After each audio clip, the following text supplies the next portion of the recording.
अस्सलाम वालेकुम फ्रेंड्स। आजकल हर बंदा इसी कोशिश में है कि किसी तरीके से कोई वीज़ा मिल जाए और हम अपने कंट्री से बाहर चले जाएं। और बाहर जाने का मेन मकसद क्या है कि वहाँ पे एक अच्छा माहौल मिलता है, ज़िंदगी आसान होती है और साथ में बहुत सारे पैसे कमाने का मौका मिलता है। इसके लिए लोग कोशिश करते हैं अमेरिका, कनाडा, यूरोप, ऑस्ट्रेलिया ऐसे बड़े कंट्रीज़ में जाने की जहाँ पे अर्निंग्स बहुत अच्छी होती हैं। लेकिन प्रॉब्लम कहाँ आता है फ्रेंड्स? प्रॉब्लम आता है वीज़ा में। कि ये कंट्रीज़ इतनी आसानी से वीज़ा नहीं देते और अक्सर लोग तो ये सोच के वीज़ा अप्लाई भी नहीं करते कि शायद उनका वीज़ा रिजेक्ट हो जाएगा, उनके पास डॉक्यूमेंट्स प्रॉपर नहीं है, 50-60 हज़ार रुपया वीज़ा फ़ीस पे कर रखी होती है, तो शायद उनकी फ़ीस ज़ाया हो जाएगी, पासपोर्ट पे रिजेक्शन की स्टैंप लग जाएगी। और इन कंट्रीज़ का वीज़ा ना अप्लाई करने की एक और वजह है वहाँ के लिए अपॉइंटमेंट, कि वीज़ा अप्लाई करने के लिए अपॉइंटमेंट ही नहीं मिलती कई-कई महीनों तक। तो फ्रेंड्स, आज की वीडियो इन सभी प्रॉब्लम्स का हल है। ऐसे भी बहुत से कंट्रीज़ हैं दुनिया में जो कि आपको वीज़ा भी आसानी से देते हैं और वहाँ जाके पैसे भी आप लाखों रुपए में कमा सकते हैं। लेकिन ऐसे कंट्रीज़ के बारे में ज़्यादा इन्फॉर्मेशन ना होने की वजह से लोग उस बारे में सोचते ही नहीं हैं। तो आज की वीडियो का मकसद आपकी तवज्जो ऐसे कंट्रीज़ की तरफ दिलवाना है फ्रेंड्स, जहाँ पे वीज़ा भी आपको आसानी से मिलता है, एक कंट्री की वीज़ा फ़ीस ही नहीं है, एक कंट्री है जहाँ पे वीज़ा मिलने के बाद पैसे देने हैं, वीज़ा नहीं मिलेगा तो कोई पैसे पे नहीं करने, और तीसरे कंट्री की फ़ीस तो है लेकिन वो बहुत ही कम है। तो ऐसे टॉप 3 कंट्रीज़ मैं आपको बताऊँगा फ्रेंड्स, जहाँ पे आप लाखों में अर्निंग कर सकते हैं, हर महीने की लाखों में आपको सैलरी मिल सकती है। और इन बड़े countries Australia, America, Canada, US, इन कंट्रीज़ की निस्बत वहाँ का वीज़ा लेना आसान है। तो वीज़ा कैसे अप्लाई होगा, जॉब्स की क्या तफ़सीलात हैं, कंप्लीट डिटेल्स आज की वीडियो में आपके साथ शेयर करूँगा। वीडियो को एंड तक ज़रूर देखिएगा और अगर इन्फॉर्मेशन पसंद आई, कुछ सीखने को मिला वीडियो से, तो प्लीज़ इसको लाइक करके एक कमेंट में अपनी राय का इज़हार भी ज़रूर कीजिएगा। ये तीनों कंट्रीज़ फ्रेंड्स एशिया में हैं और टॉप हाई इनकम वाले कंट्रीज़ कंसिडर किए जाते हैं दुनिया भर में। और मैं गारंटी के साथ बता सकता हूँ कि यहाँ अमेरिका, कनाडा की निस्बत तो इन तीनों कंट्रीज़ का लिविंग स्टैंडर्ड बहुत हाई है। फ्रेंड्स, ये मैं बिल्कुल नहीं कहता कि सभी लोग जो भी अप्लाई करेंगे ठग करके उनको वीज़ा मिल जाएगा, क्योंकि ये एम्बेसियाँ तो वीज़े बाँट रही हैं। ऐसी बात बिल्कुल नहीं है फ्रेंड्स, ये डिपेंड करता है हर इंडिविजुअल पे, आपकी प्रोफ़ाइल पे, आपके सर्कमस्टेंसेस, करंट सिचुएशन क्या चल रही है आपकी, डिफरेंट फैक्टर्स पे ये सभी चीज़ें डिपेंड करती हैं। लेकिन फिर भी इन कंट्रीज़ की वीज़ा रेशियो बहुत अच्छी है, आसानी से वीज़ा मिलता है बनिस्बत यूरोप या कनाडा के। इनका वीज़ा अप्लाई करने के लिए जो डॉक्यूमेंट्स रिक्वायर्ड होते हैं, उनके ऊपर मैं आपका टाइम वेस्ट नहीं करूँगा। आपके लिए डॉक्यूमेंट्स की एक चेकलिस्ट है जिसका लिंक मैं डिस्क्रिप्शन में दे रहा हूँ, वहाँ से जाके आप ये चेकलिस्ट डाउनलोड भी कर सकते हैं। इसको कॉपी कर लीजिए, स्क्रीनशॉट ले लीजिए और वो सभी डॉक्यूमेंट्स आपने प्रिपेयर करने हैं। अब कैसे करने हैं वो आप बेहतर जानते हैं। अगर कोई डॉक्यूमेंट्स में इश्यू आता है तो आप मुझे ईमेल पे कांटेक्ट कर सकते हैं, मैं भी उसमें आपकी हेल्प करवा दूँगा। लिंक आपको डिस्क्रिप्शन में मिल जाएगा। आप ये सभी डॉक्यूमेंट्स रेडी कर लीजिएगा। कहीं पे आपको इन्विटेशन लेटर की ज़रूरत नहीं है। कोई इन्विटेशन नहीं चाहिए, कोई कुछ भी बोले। साउथ कोरिया की स्पेशली मैं बात कर रहा हूँ। अक्सर लोग ये कहते हैं कि साउथ कोरिया का वीज़ा इन्विटेशन के बगैर नहीं मिलता, इन्विटेशन चाहिए होती है। तो मेरे भाई, एम्बेसी से ज़्यादा बेहतर इन्फॉर्मेशन तो कोई नहीं दे सकता, और मैंने इस्लामाबाद में साउथ कोरियन एम्बेसी को कॉल करके खुद कंफर्म किया है। अब विदाउट इनविटेशन लेटर भी वीज़ा अप्लाई कर सकते हैं। अब साउथ कोरिया का जिक्र हो गया है तो अब इसी से स्टार्ट करते हैं। इसकी फ्रेंड्स वीज़ा फ़ीस होती है 12,000 पाकिस्तानी रुपीज़ में, और इंडिया से जो लोग अप्लाई करते हैं उनके लिए सिर्फ 4,000 रुपये इसकी फ़ीस होती है। कोई अपॉइंटमेंट नहीं चाहिए, कोई इन्विटेशन नहीं चाहिए। अगर आप visit visa, tourist visa apply कर रहे हैं जिसकी कैटेगरी होती है C39, अगर आपकी कोई जान पहचान है कोरिया में तो ज़रूर आप इनविटेशन मंगाइए। इनविटेशन होगी तो वीज़ा लगने के चांसेस ऑफ कोर्स बहुत ऊपर हो जाते हैं। लेकिन अगर इनविटेशन नहीं है तो उसके बगैर भी वीज़ाज़ मिलते हैं और आप अप्लाई भी कर सकते हैं। आपकी होटल बुकिंग इनफ होती है आपका स्टे प्रूव करने के लिए। इसका वीज़ा एप्लीकेशन फॉर्म भी बिल्कुल सिंपल सा है, आपने डाउनलोड करना है। डॉक्यूमेंट्स की लिस्ट ऑलरेडी मैं आपको दे चुका हूँ, लिंक उसका डिस्क्रिप्शन में है। डॉक्यूमेंट्स आपने अटैच करने हैं और इसका वीज़ा आपने अप्लाई करना होता है एम्बेसी या कॉन्सुलेट में जाके। अब कराची में भी इसकी कॉन्सुलेट है, इस्लामाबाद में भी इसकी एम्बेसी है, दिल्ली में इसकी एम्बेसी है, इंडिया के डिफरेंट सिटीज़ में इसकी कॉन्सुलेट्स भी हैं। और इसके लिए आपको कोई अपॉइंटमेंट नहीं लेनी friends, just walk in application होती है।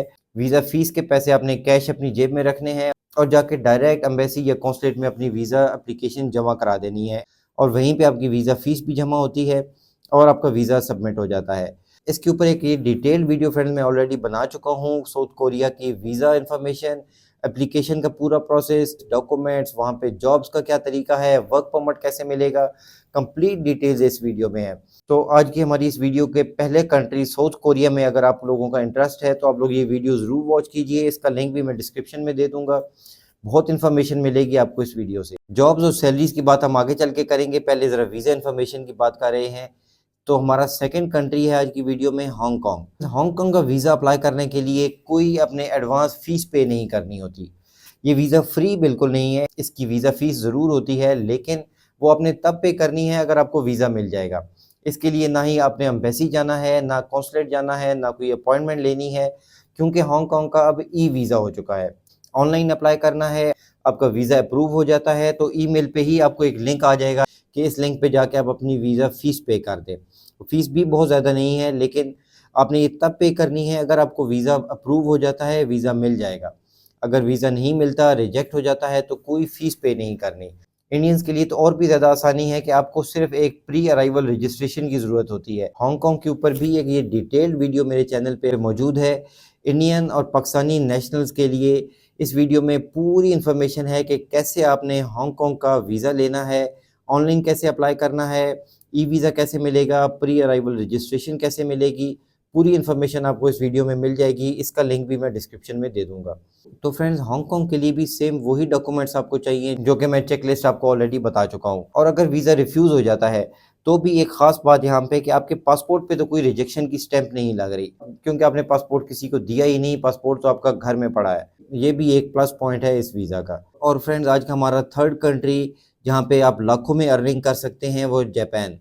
जापान की कोई वीज़ा फ़ीस नहीं है पाकिस्तानी नेशनल्स के लिए। इंडियंस के लिए इसकी फ़ीस है, बहुत थोड़ी सी है, कोई 2-4 हज़ार रुपये है। इसके लिए भी लिंक आपको डिस्क्रिप्शन में मिल जाएगा, जहाँ से आप जापान का वीज़ा अप्लाई करने की कंप्लीट इन्फॉर्मेशन देख सकते हैं। दुनिया का सबसे सिंपल एप्लीकेशन फॉर्म अगर किसी कंट्री का है तो वो शायद जापान का ही है। इसको आप खुद फिल आउट कीजिए, डॉक्यूमेंट्स वही हैं जो कि मैं ऑलरेडी आपको बता चुका हूँ। सभी डॉक्यूमेंट्स अटैच करके जापान का वीज़ा आपने अप्लाई करना होता है पाकिस्तान में वीएफएस के थ्रू। अब कराची में भी वीएफएस ग्लोबल का ऑफिस है और इस्लामाबाद में भी।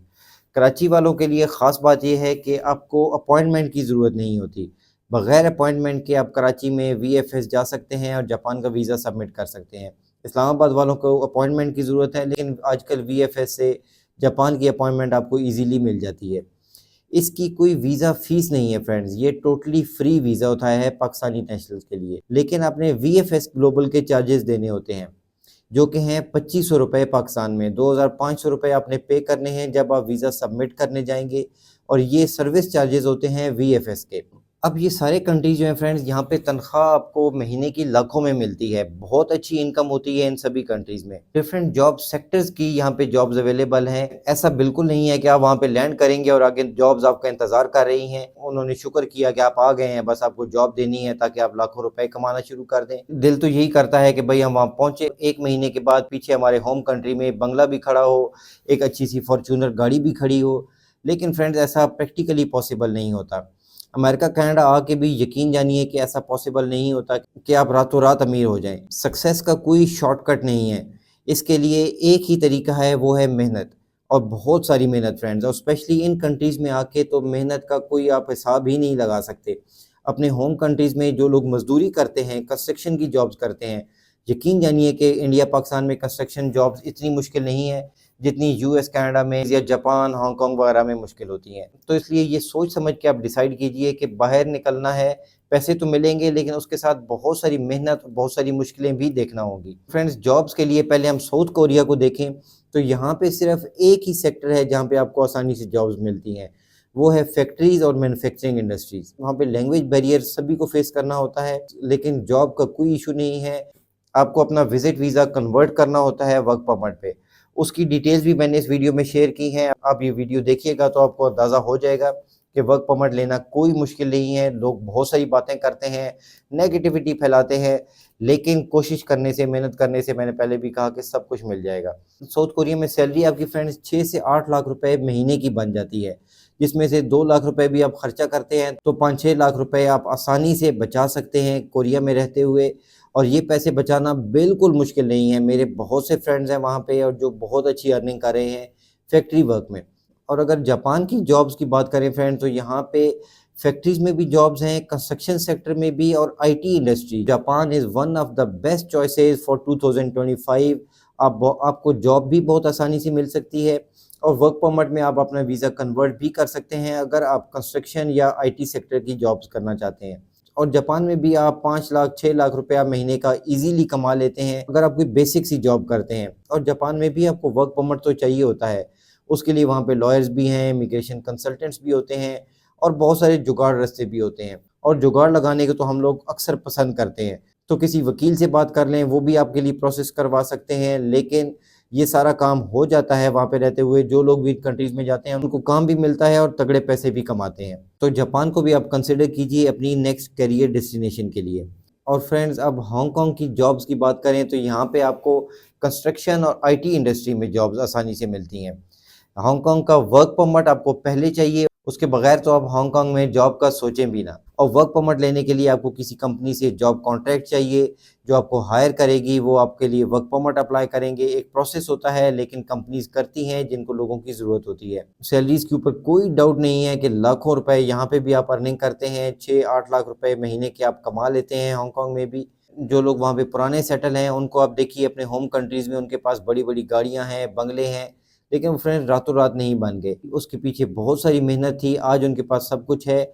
ये आपके पास भी हो सकता है अगर आप इन कंट्रीज़ के ऊपर फोकस करते हैं, क्योंकि यहाँ का वीज़ा लेना कदरे आसान है यूरोप, कनाडा, अमेरिका की निस्बत। लेकिन फ्रेंड्स, आज की वीडियो एक बेसिक ओवरव्यू था इन कंट्रीज़ का कि यहाँ का वीज़ा कैसे अप्लाई होगा, जॉब्स की क्या पोजीशन है। इन तीनों कंट्रीज़ के ऊपर मैंने अलग-अलग वीडियोज़ भी बना रखी हैं, हमारे चैनल पे मौजूद हैं, उनके लिंक मैं डिस्क्रिप्शन में दे दूँगा। आप लोग वो वॉच कीजिए। जिस कंट्री के लिए भी आप इंटरेस्टेड होते हैं, उसके लिए आप कोशिश शुरू करें, अपने डॉक्यूमेंट्स प्रिपेयर करें। डॉक्यूमेंट्स की चेकलिस्ट का लिंक भी आपको डिस्क्रिप्शन में मिल जाएगा। और फ्रेंड्स, यहाँ लास्ट में आपको ये भी बताऊँ कि ऐसे और भी बहुत से कंट्रीज़ हैं जहाँ का वीज़ा लेना बहुत आसान है इन बड़े कंट्रीज़ की निस्बत, लेकिन तनख्वाह आपको उधर भी अच्छी मिलती है। 1.5-2 लाख, 2.5 लाख रुपए से ईज़िली आपकी सैलरी स्टार्ट होती हैं। फॉर एग्ज़ाम्पल तुर्की को ही ले लें, आज से 4-5 साल पहले तुर्की में सैलरीज़ बिल्कुल नहीं थी। पाकिस्तानी रुपीज़ में 40-50 हज़ार रुपए कमाते थे वहाँ पे फैक्ट्री वर्कर्स। लेकिन आज की डेट में तुर्की में 2 लाख के करीब तो फैक्ट्री वर्कर को सैलरी मिल रही है। मेरे बेशुमार दोस्त हैं तुर्की में, मैं खुद भी बहुत दफ़ा विज़िट कर चुका हूँ। जॉब्स की भी कमी कोई नहीं है, लेकिन क्योंकि तुर्की का नाम इतना बड़ा नहीं है तो इसलिए लोग उसके ऊपर फोकस नहीं करते। लेकिन फ्रेंड, इस तरह और भी बहुत से कंट्रीज़ हैं। आपका इंटरेस्ट किस कंट्री में है, आप लोग कमेंट में उस कंट्री का नाम लिख देंगे तो मैं कोशिश करूँगा कि उनके बारे में भी डिटेल्ड इन्फॉर्मेशन आप लोगों के साथ ज़रूर शेयर करूँ। अपना और अपने इस चैनल का ख्याल रखिएगा। Thanks for watching. अल्लाह हाफिज़।